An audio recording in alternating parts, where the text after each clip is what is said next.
Today we're reading from John chapter 4 and verse 35.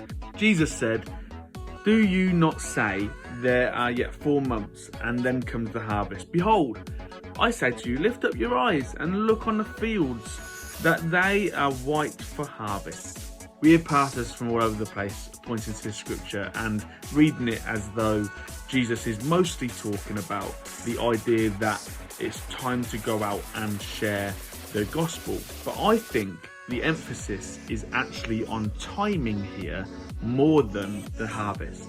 As usual, Jesus is using the idea of harvest as a way to explain something spiritual. He's using something from the world to explain a spiritual fact.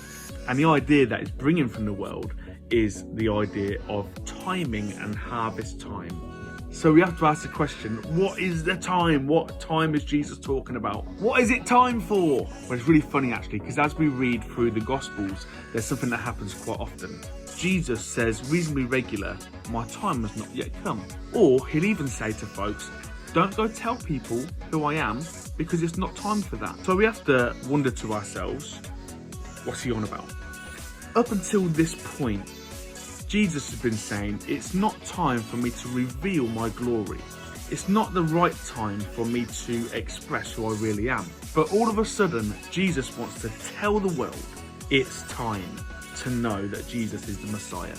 It's time to know who he is and where he's come from. It's time to know that salvation is here.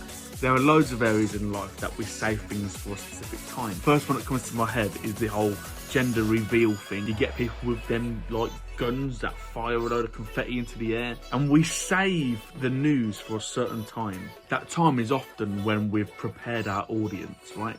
In this very conversation, Jesus is saying, and it's opening up the world to the fact that Yahweh is also for them. The God of the Bible wants to connect with every single person. It's sort of saying, hey, world, I have some news for you. And then he lets off a cracker, he bursts a balloon, and he says, the time has come. If you're not sure if Jesus is for you, this is the right time for me to say, he totally is. The time has come for you to take a leap of faith and say, I'm intrigued, I want to know more. I think it's about time that I started following a little bit more closely. Don't just be an audience member, be a participant.